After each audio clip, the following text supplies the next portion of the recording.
রুখে দিয়েছে বাল্যবিবাহ তালেবান। আফগানিস্তানের তালেবানরা একটি বাল্যবিবাহ রুখে দিয়েছে।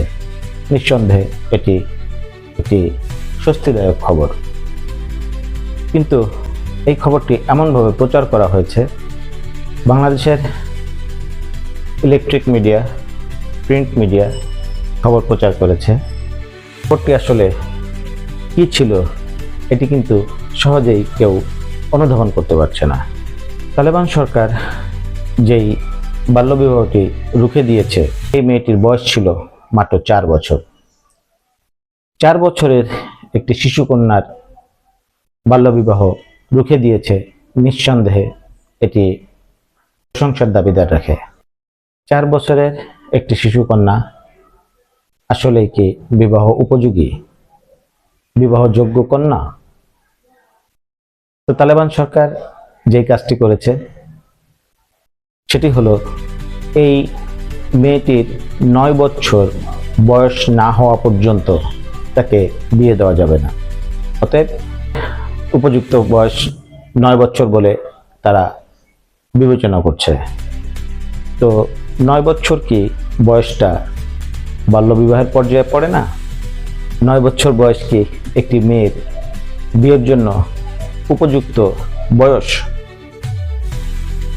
এটিকে কিন্তু ব্যাখ্যা করে কোনো মিডিয়া এখন পর্যন্ত সঠিকভাবে প্রকাশ করছে না।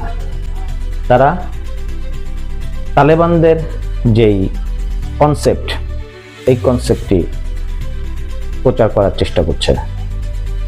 তালেবান সরকার যেই 4 বছর বয়সী মেয়েটির বিয়ে বন্ধ করে দিয়েছে, এটি নিঃসন্দেহে প্রশংসার দাবিদার। একটি মেয়ের বিয়ের বয়স 9 বছর বয়সে নির্ধারণ করে দিচ্ছে, তাহলে একটি মেয়ের বিবাহের বয়স কি 9 বছর? এটি কি বাল্যবিবাহের পর্যায়ে পড়ে না?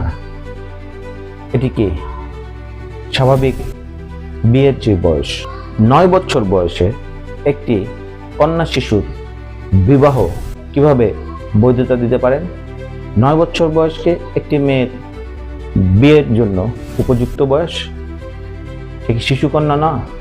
9 বছর বয়সে কি একটি শিশুকন্যা বিবাহের জন্য উপযুক্ত সময় বলে বিবেচনা করেন আপনি?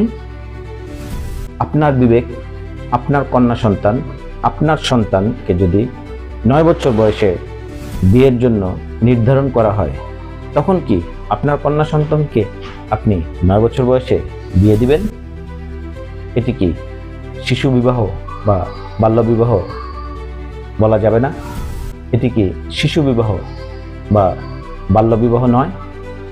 প্রতিটি শিশুর বিকাশ হোক, প্রতিটি শিশুর মানসিক বিকাশ হোক এবং তার বিয়ের বয়স অন্তত পক্ষে 18 বছর পর্যন্ত আমরা চাই। ধন্যবাদ সকলকে।